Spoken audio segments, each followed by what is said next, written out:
nbhealthlink.ca. Next month, I'll do a little written report. Anyway, but you do need an email to do that.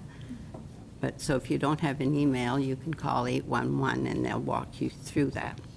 Now, secondly, what I must say, if you do have an issue, and you want to see a doctor, like it's not an emergency, you can call the health clinic.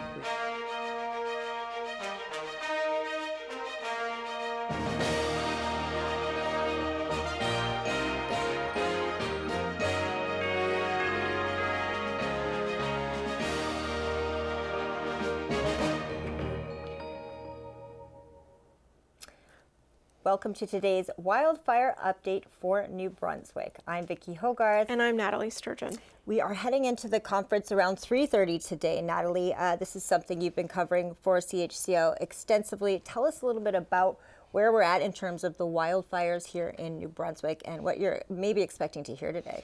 Yeah, so the last update that we had was around roughly 10:55 this morning, and at that time there were 23 active wildfires. 5 were being patrolled, 2 were under control, 7 were contained, 6 were out of control. And so at this moment, it's kind of a bit of a question mark about where these fires are, how they've started. I believe there might be some connection to lightning strikes, but we're going to expect to hear from Natural Resources Minister John Herron here in a few minutes. That's right. We saw last night in St. Stephen heavy thunderstorms, in St. Andrews heavy rain, but obviously around the province people experienced yesterday differently. So we'll definitely get an update on how the weather would have impacted forest fires in some ways, maybe positively, but potentially in terms of starting new fires. And it is certainly, a tense time for New Brunswickers because of the uncertainty of the conditions. And people may have felt relief yesterday when they saw the skies open up and rain.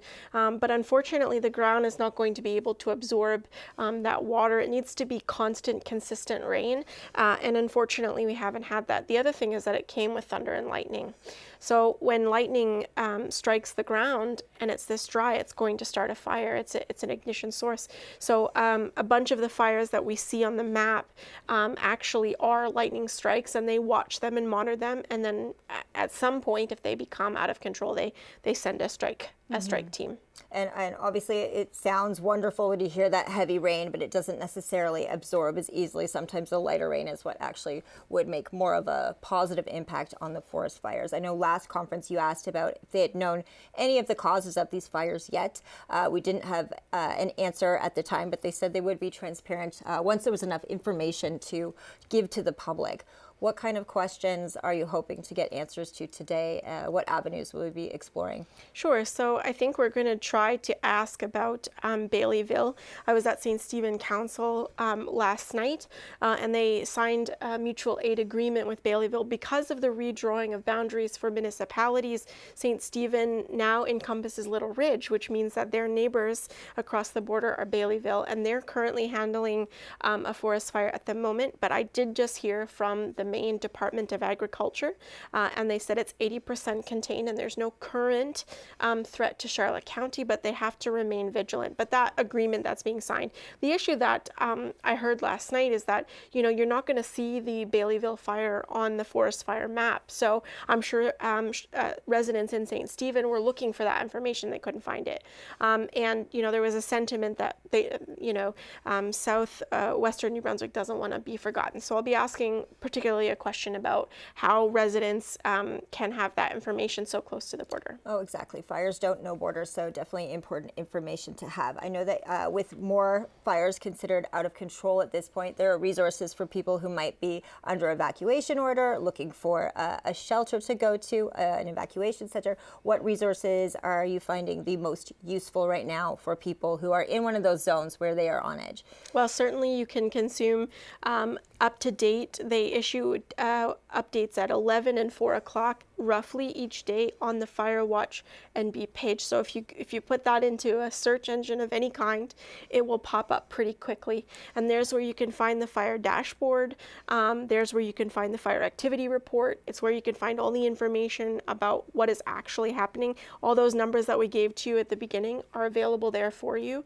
It tells you what you need when you're going to evacuate, and we can talk about that maybe a little bit later, but all of that information is there. But also, please consume as much information as you can from credible sources such as CHCO-TV and our media colleagues across the province.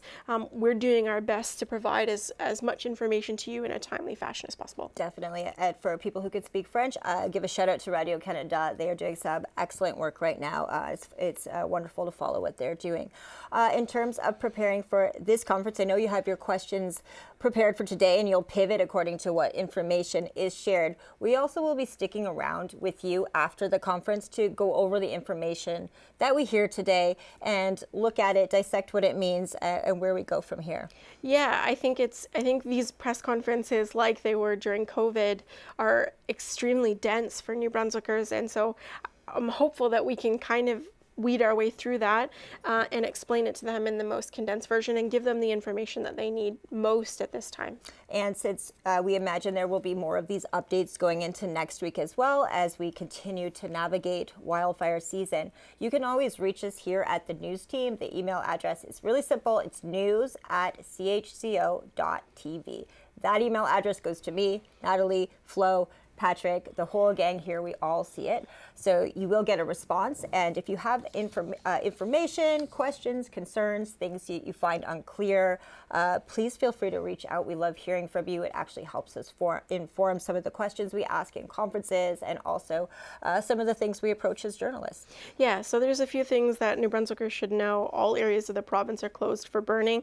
That's why when you select on that fire dashboard, the entire province is red. It means no fires, no campfires, no nothing. All districts for the Department of Natural Resources, so those DNR offices that you might go to are closed because they've moved those folks out to help with forest firefighting. Many of the people who work in those offices are also trained as firefighters, so they're doing double duty right now. All Crown land in the province is closed, so you can't be on Crown land, hiking, fishing, any of that. Forestry is also restricted. Trails and systems are off limits. Camping is allowed, but only in designated campgrounds, and you can't have a fire. Now, for people who missed out on the conference on Wednesday, one of the questions you asked, as we wait for the conference to start today, we could talk a little bit about what we heard on Wednesday. You asked about softwood and hardwood tree planting in the province and how potentially, when we're looking ahead after these forest fires, it's always about being proactive for the next time round.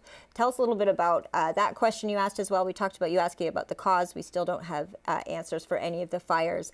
But in terms of proactive measures, what was that question you asked and what was the response you received? Yeah, so I asked, essentially, I had talked to a forestry and environmental management professor at the University of New Brunswick. And I asked him about, how do we make New Brunswick forests a little bit more resilient in terms of specifically our forestry practices.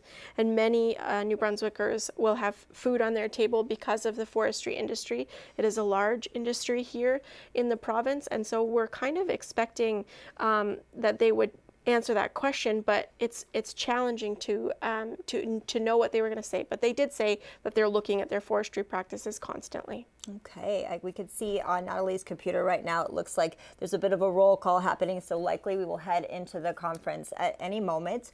And when we do, again, we will join you after the conference right here at the news desk to take a closer look at what we heard from the Premier, from the ministers, and to take a look at what's in store for the weekend, as best as can be predicted.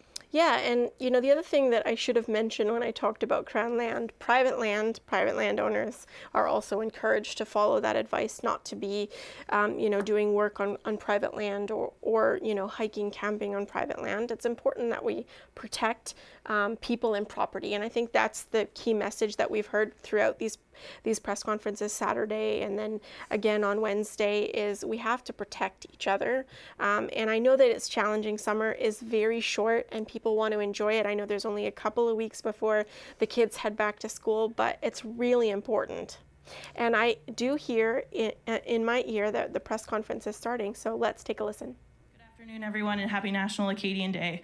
Welcome to this media availability with Natural Resource Minister John Herron. I'd like to let you know that interpretation services are available. You can access them by clicking on the interpretation button at the bottom of your screen. Before I turn things over to the minister, I would like to ask everyone to please ensure your microphones are placed on mute. Minister. Over to you. Just making sure compliant first. Au début, peut-être un peu. At first, I would like to start with something more positive. I'm very proud of having the opportunity to wish you a happy Acadian Day, the National Acadian Day for the 15th of August. For on today's wildfire situation in the province, we'll go through essentially the same material at a high level that we have in past days. Happy to answer questions as we move forward. As of 3 o'clock, there are currently 23 fires in the province. À l'heure actuelle, As at 3 o'clock, we have 23 wildfires in the province. are considered to still be of note. That being the Irishtown fire that we're very, very pleased that we're in a much better situation there than we were just a few days ago. That fire is deemed to be contained. It's in a good situation. The next step that we're looking to see within that particular fire is for it to be deemed under control. And the difference there, just from a vernacular perspective, is contained is that we got it, and under control means we own it. And of course, the fire that captures an extraordinary amount of attention is the Oldfield fire, which considers to rage and is north of 1,400 hectares. If you live in an impacted area, you should be prepared to evacuate on short notice, and you should make sure your emergency preparedness kit is ready.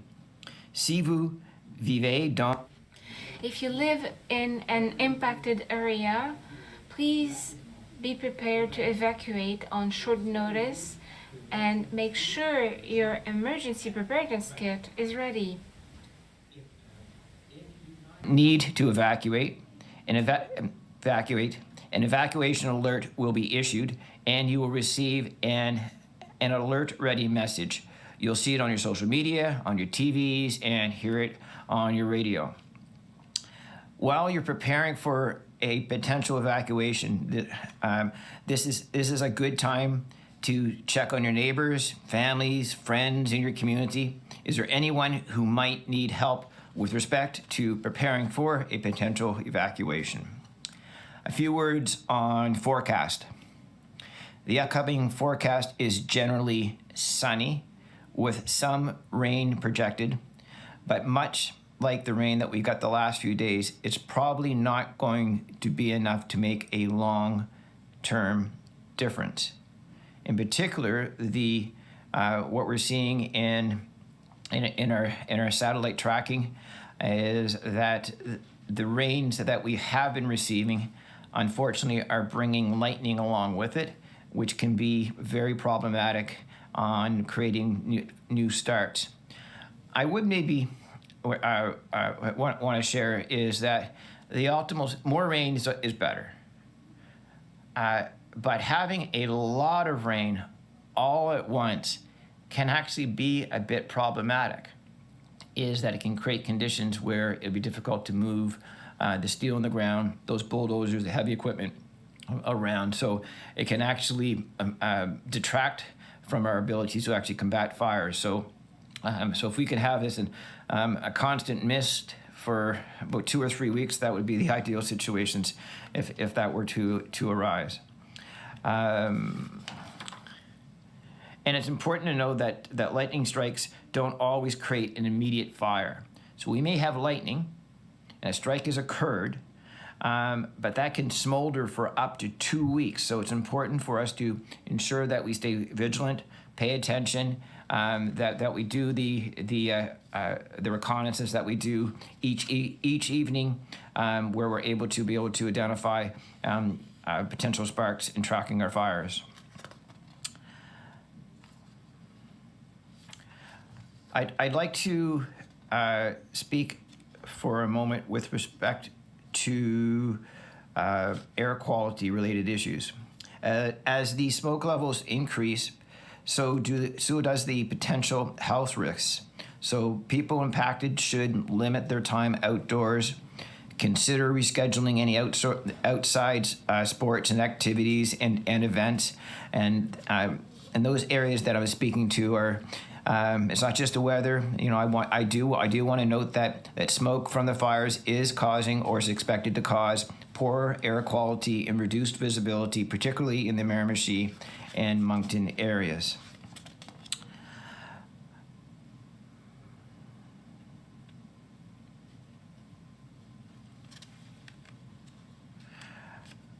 A couple other words, if I may. I would like to thank all the people that are on the ground. I spent the last 2 days, along with my colleague, the Minister for Public Safety, Robert Gauvin, and the Premier. We were literally boots on the ground ourselves at the Irishtown fire. I can tell you that the team that is there, mopping up some of the aftermath at Irishtown, they are absolutely elated, but they're not as numerous as they were before. Those same firefighters are now additional boots on the ground, working out of the Miramichi Fire Center and attacking the Oldfield fire. I am awestruck by the stamina, endurance, the enthusiasm, the professionalism of all those firefighters from DNR who are they may be working in shifts, but they're showing up and putting in an enormous efforts on behalf of New Brunswickers, on behalf of our communities, on behalf of New Brunswick families, and I will probably speak to that particular issue every single time that I'm here because it is absolutely inspiring. I have a comment related to logistics. As a note, while we are incredibly grateful for everyone who has shown their support for our firefighters around the province, we are asking that people please do not bring food or drinks up to the fire teams. It's a great gesture. I'm just heartened. I think it's absolutely wonderful how the folks in the Miramichi are rallying around this. The local MLAs, when Sam Johnson, Michelle Conroy, I'm in contact with them on a regular basis. They just want to help, but with the circumstance with respect to bringing food, that we do have guidelines related to food safety and the like, but that's really not the big challenge. The big challenge is logistics, because I want New Brunswickers to know is that we are feeding, watering, making sure that those firefighters have every single thing that they need, even including from a food and drink perspective. So thank you very much for the very sincere gesture, but logistically, it is a little bit of a challenge for us to handle. Is there anything else that I want to finish up with?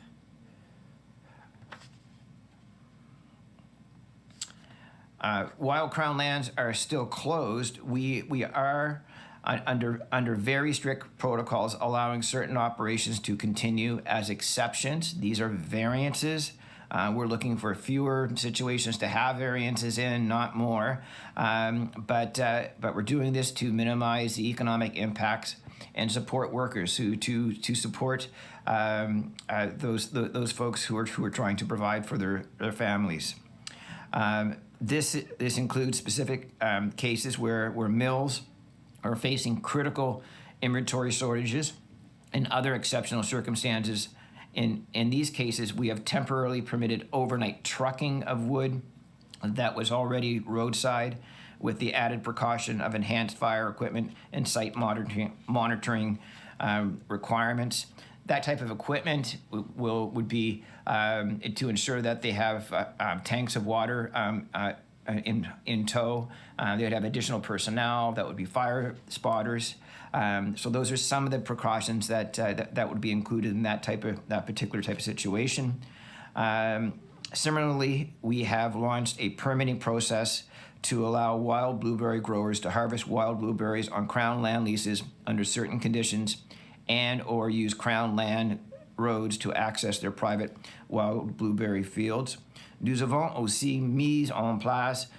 We also put in place a specific authorization process to allow the blueberry growers to harvest wild blueberries on Crown lands leases under certain conditions, and to use Crown land roads to access their private wild blueberry fields.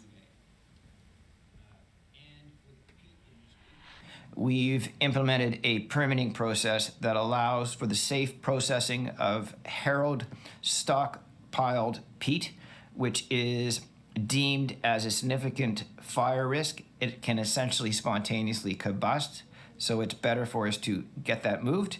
However, all other activities related to the new production or extraction of peat are still in prohibition. Right now, wildfires are a problem across the country throughout Atlantic Canada, and because of that, we are sharing resources as needed to manage situations based on severity. I am pleased to say again that each day it would appear that we have additional resources added to our toolkit, both in human resources and with respect to equipment. So we do have 40 firefighters. These are highly trained attack units.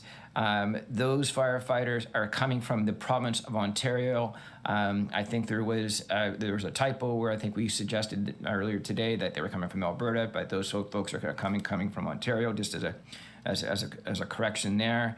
The 20 firefighters who are helping us out from the province of Nova Scotia, they'll be returning back to Nova Scotia on Saturday from a flight infrastructures that we have as part of our equipment, the addition of 3 CL-215s. These are sort of like mid-sized water bombers. They're heavily agile, or highly agile for us to be able to snuff out fires before they become even more problematic.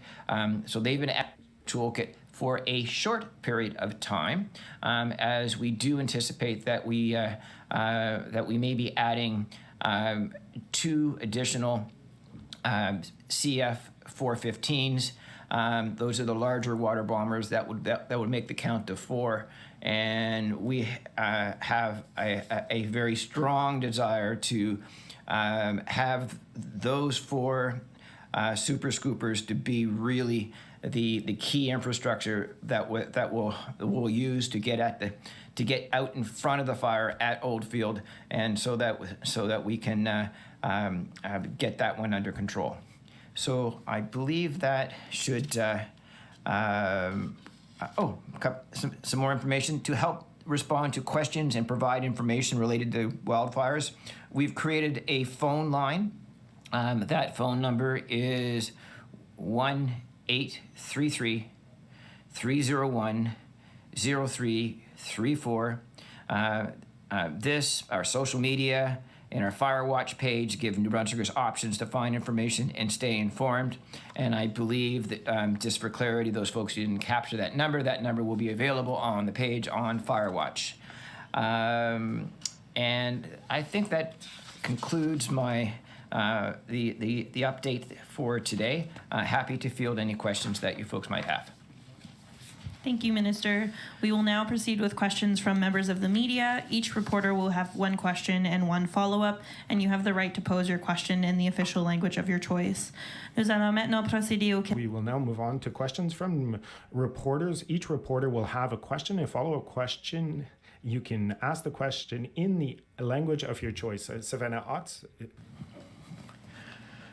Thanks. I'm wondering if, so the Oldfield fire is in its 10th day, I believe, of burning, and I'm wondering if you can explain how that fire got so out of control, and I mean, it's still getting bigger. How did this happen? So, in terms of its size and magnitude, I'll simplify it at first.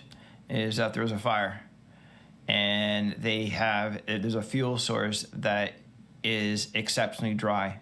Not just the forest floor that we get. It's usually quite, that is dry. It's quite combustible, but from limbs, branches, trees itself. So the fuel source is the biggest issue. Having said that, though, is that if you think about it, just over a week ago, that fire was sitting at around 65 hectares, and we had a pretty good night. And we're able to rustle that back down to 22 hectares. So it was vectoring it in the right direction. It jumped in two different places after that fire break, and because of just how tinder dry the floor is, it ran again, and it ran really hard. We've so far only been able to steer it. And we have not been able to get out in front of it just because it is that robust. I've had the chance to be able to have conversations over the course of the day in the Miramichi, and our firefighter teams are highly experienced. Most of their exceptional expertise, I guess, ironically, is actually was developed outside of New Brunswick, where they fought the big fires in like the Northwest Territories in Alberta, Saskatchewan, and Manitoba, and they're seeing this as a fire of that magnitude, but their comment is that time and time again they haven't seen a forest this dry, so it is problematic. We hope that we don't have another Oldfield fire again over the next number of weeks, but we just have to understand is that this situation can change, by the hour, by the evening, with an array of lightning strikes that could be problematic. And as you said, a few weeks of mist-type rain is what's necessary, I guess, in terms of help. Is there a sense of how far away we are from seeing the restrictions on being in the woods, I guess, pulled back? Do we have a sense of that at this point? I don't think we're going to make any decision that we would see that could put New Brunswick families and communities at risk. We've taken the decision to do that based on the current fire risk. If that fire risk changes, then the precautions will change. Absent of an improvement with respect to the level of dryness on the forest floor, we believe this was the right thing to do then. So the conditions would need to change. Thank you. Avery McRae, CTV. Appreciate the time as always, Minister. I wanted to ask a little bit more about the lightning strikes from last night. Just how challenging was that trying to deal with, and how many fires did those lightning strikes start, if we know at this time? So this was back-to-back days of lightning strikes. So I know two days ago there were 10 new fires that were identified from those lightning strikes. last evening that it was a similar number. I'll use that as a placeholder until I find it. But the point is that I tried to raise those lightning strikes may hit the forest floor and smolder, and we may not see its evolution of it becoming a fire for a couple of days later. So the number of fires could actually grow, even though the lightning strike may have occurred a day or two previously. And just staying on the weather point, you talked about the weather coming up this weekend, looking relatively sunny. How is that going to help, not help firefighters over the course of the weekend? I found it almost amazing to have conversations with these firefighters today. Is that it's still kind of warm up in the Miramichi. It's 22, 23 degrees, still a pretty warm day, sunny, and they are just so relieved in terms of being the conditions that they actually think they can fight and go at it even harder.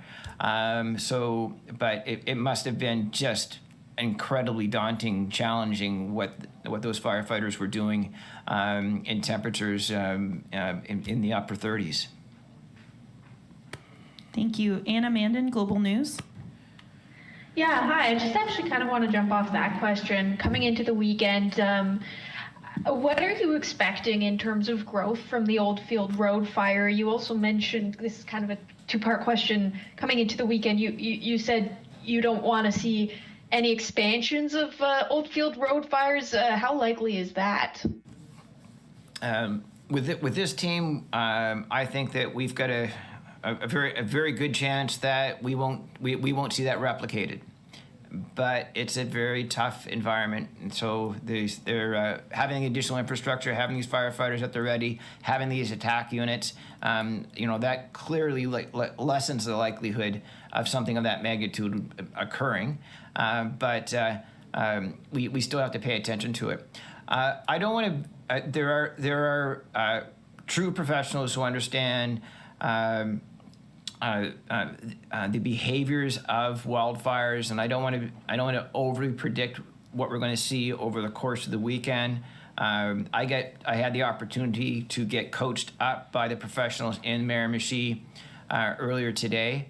That they are making a fair amount of progress, and with respect to building out a fire break. That's helping steer it, but clearly will be part of the infrastructure which we're going to have to require and in order to contain that fire at some point. The winds this evening are not helpful. The winds tomorrow are helpful in terms of steering it back. So I don't have a figure in hectares about what we expect to see, as a result on Monday, which is a little bit different though than what we saw about 5 days ago. Our center was sure that the Oldfield fire would double overnight. So the fact that they didn't have that same level of alarm, I think that's a positive development. That's what I got firsthand when I was in the Miramichi over the course of the day. Do you have a follow-up, Anna? Yeah, so you talked about folks in affected areas preparing to evacuate. I know that there's a number of fires around the province. What do you define as an affected area? Who should be worried about this? So if EMO believes that a home or a person is at risk, they will send an advisory. If they think that location is going to be threatened with the fire, the alert will go out and they'll be asked to move. John Schillebeck, Post Media. I'll jump off that point. So we had 1,500 people who were told to stand down from evacuation notice. what is the present number of people who are on evacuation notice? Do we know that? I mean, the situation's changing quickly, but and they're scattered all over these areas that aren't that habitated. But I just want to make sure. I'm going to say subject to check. Is that the only advisory that was in play was we had an advisory on the fire that's known as Lumsden Road, that's near Hilltop, and that advisory has been rescinded. So there is no advisory for a pending evacuation at this point. And 2 days ago, it was mentioned that there's been no loss of life, no structures lost, 3 injuries, all firefighters who were treated successfully in hospital for heat exhaustion. Has that changed at all? Changed slightly in terms of the number of firefighters who were challenged from a heat exhaustion perspective. I found that out firsthand today, that there was a higher number. It was less than 10. I'm going to say 7 individuals subject to check, but I knew it was a couple more than just the 3. I do want to say one thing, though, what I was able to see today. I learned an awful lot about the SPU, Structure Prevention Unit. It's not by accident that we haven't lost a structure.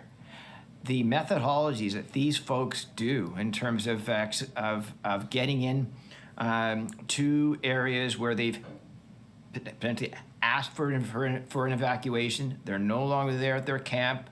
Those folks along the Kenna Road in particular, in terms of what they do in terms of setting up water tanks and sprinklers and tubing and pumps and checking on them.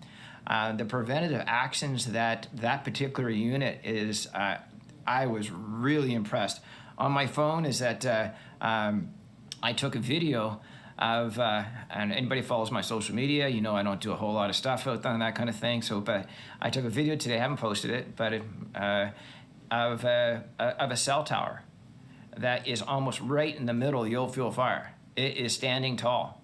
And what these folks did, they knew that piece of critical infrastructure was at risk, and they had cleared a fire break, bulldozered all the fuel away from that piece of infrastructure.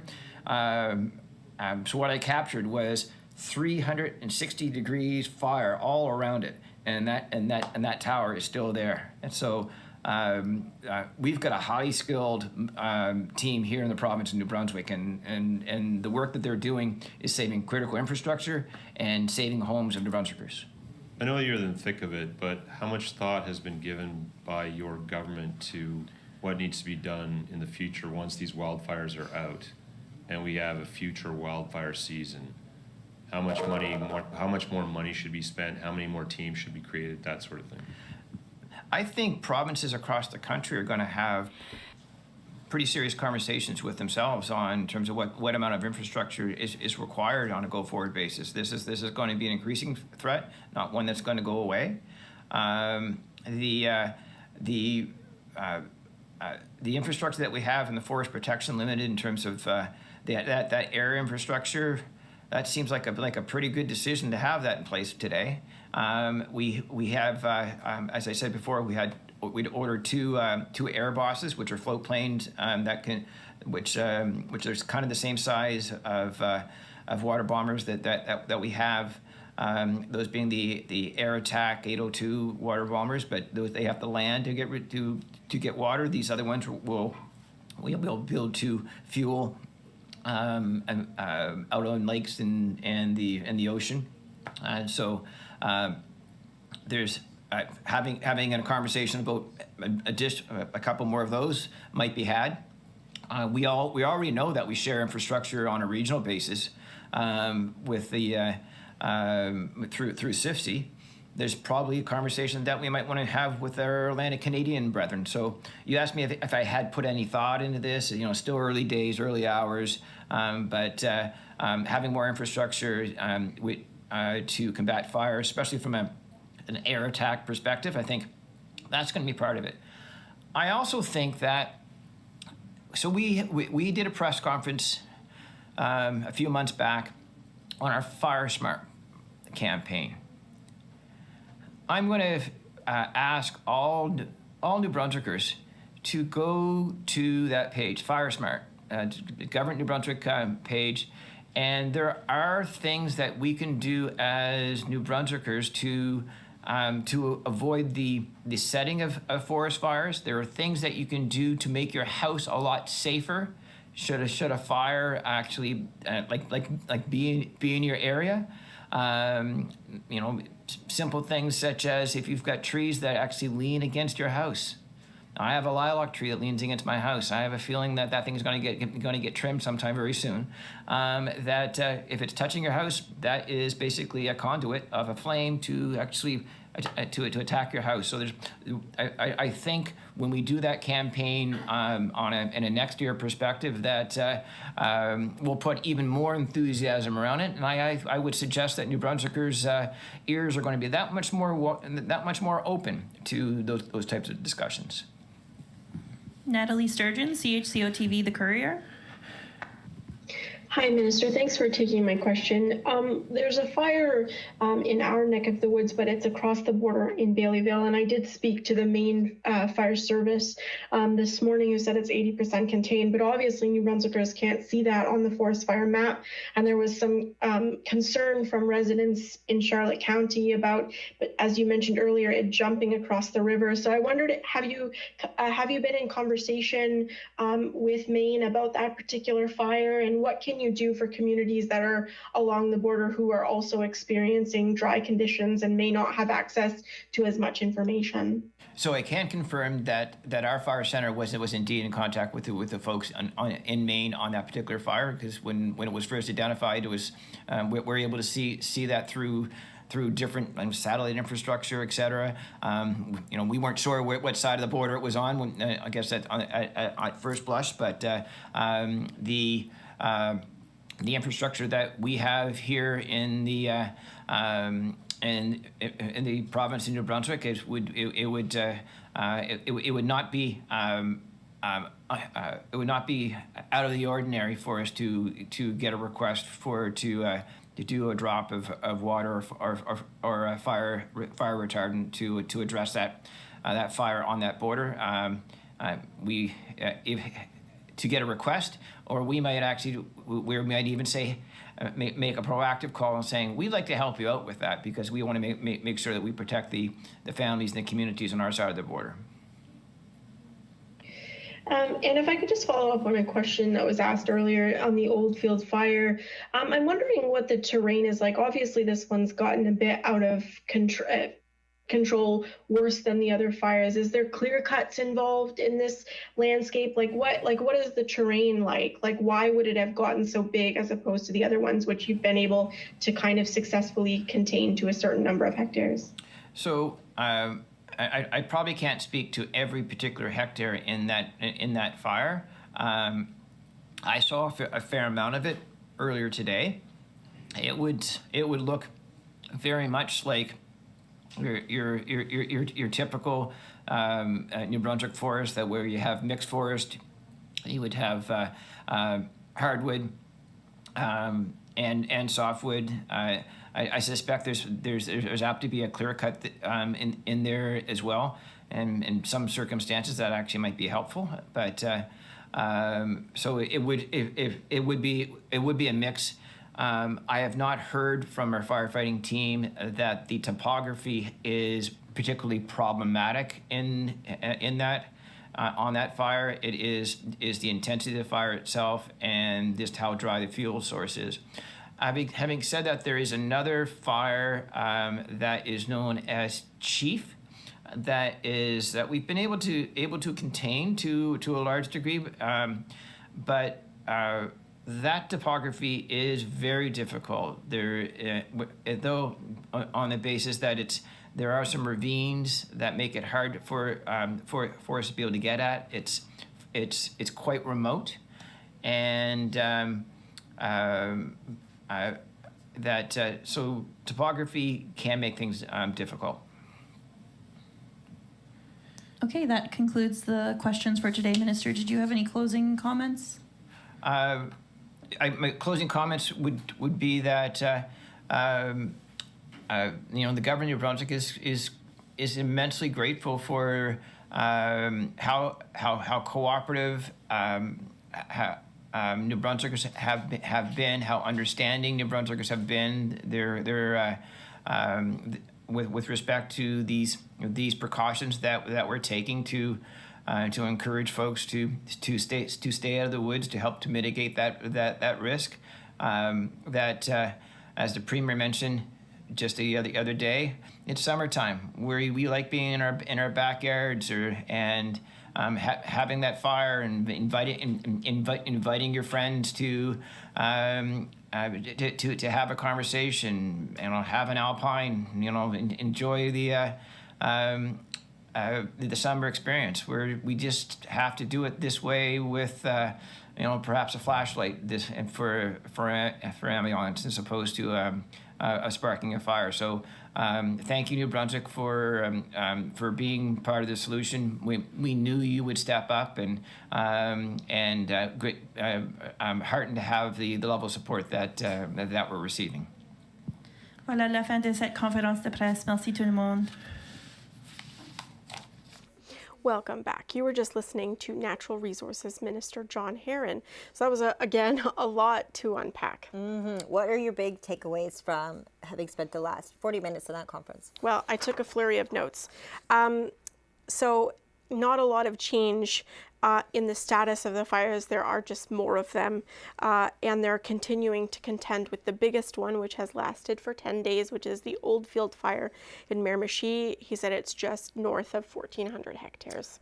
I love that you did ask about the Baileyville fire, which obviously for this part of the Woodsway, in terms of what's happening in New Brunswick right now, we might seem like Charlotte County is fairly safe. Nevertheless, there are things happening across the border in the U.S. And on top of that, we don't have as much data and information to go with from our own government. So what was your takeaway from what you asked about the U.S. fires? Yeah, so we heard last night from Council that there was concern from residents about this fire in Baileyville. It's actually only 4.3 kilometers from the St. Croix River, so it's very close. And as you heard the minister say, the Oldfield fire actually jumped, right? That's why it's part of the reason why it's gotten a little bit bigger, is it's jumped to a new area. And so it is highly probable that a fire that is burning on the other in another country along the other side of the river could jump. So it was important to ask that, because you're not going to see that fire on the forest fire map that we have available to us. You're just not going to see it because it's in another country. But I think there wasn't a response to the part of the question where I asked, can you give that information to them? Obviously, people want to see how close it is to them and how it might impact them at home. And definitely why those questions are important. When you hear Natalie ask them in the conference, sometimes you might not get an answer immediately that you like to hear, but oftentimes that question leads to the government taking that into consideration and maybe making that more part of what they cover on a map and a database as well. And I do want to say that the Baileyville fire, according to the Maine Fire Service, is 80% contained, and there's currently no threat to Charlotte County. They're working very hard there to get that under containment, and they have since it was first spotted. And nevertheless, so when we look ahead at the weather forecast, still a lot of heat, a lot of dry, sunny weather, which unfortunately, given what we're going through right now, is not what we would like to see in the forecast. So I wanted to bring up a couple of points for folks.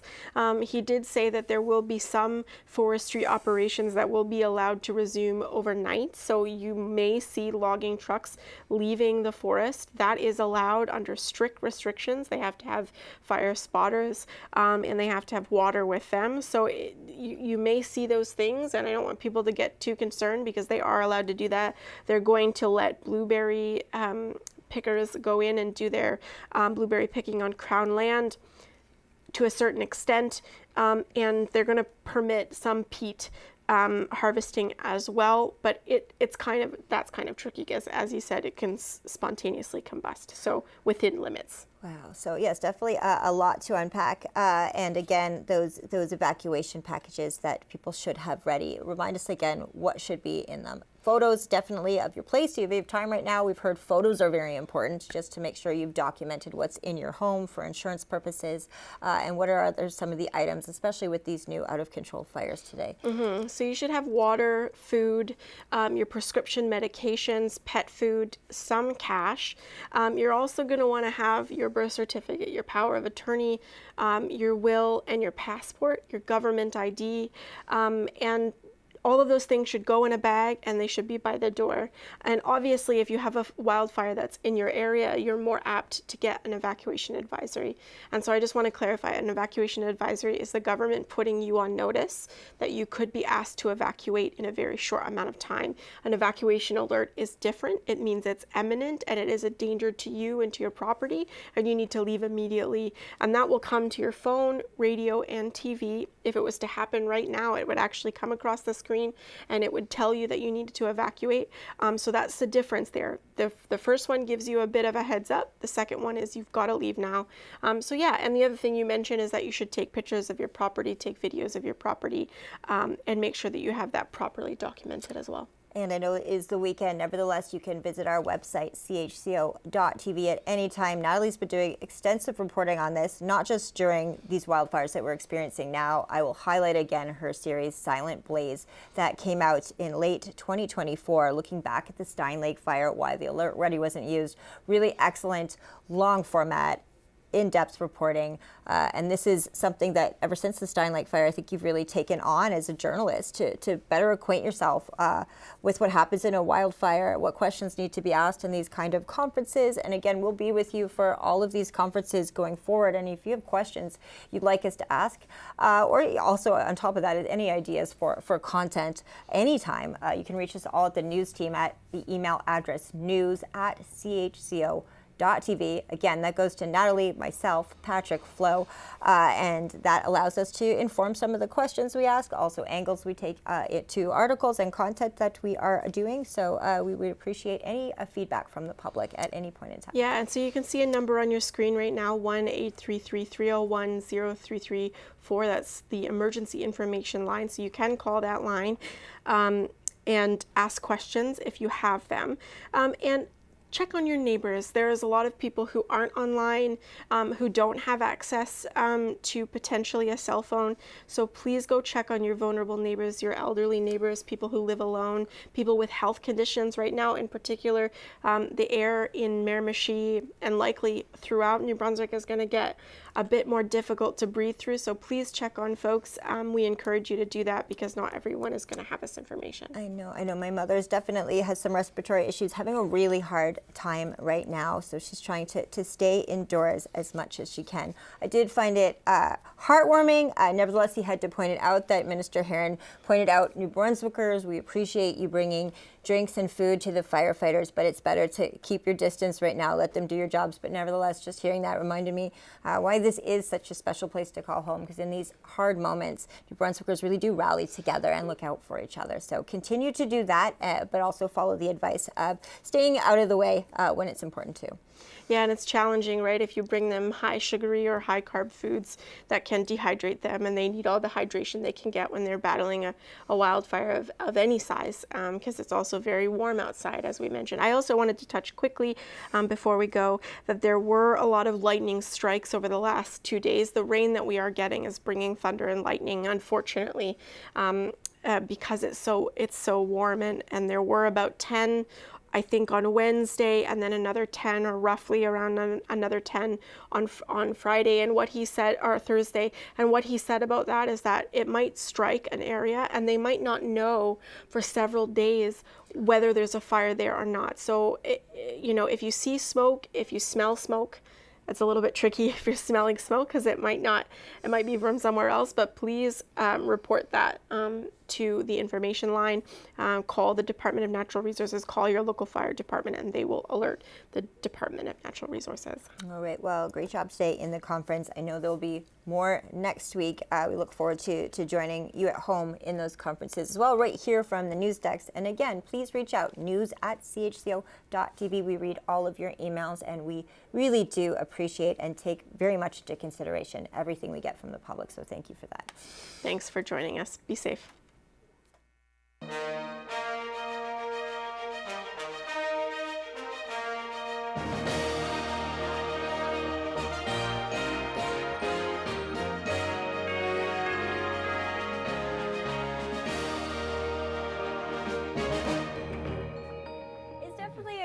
I am now, I think, but I've had moments, I've talked about this on here too, about getting an infection once, losing half my hair, and you have those moments where you're like, okay, I wasn't planning on this at all, but it is trying to, how do I fit this into my life narrative?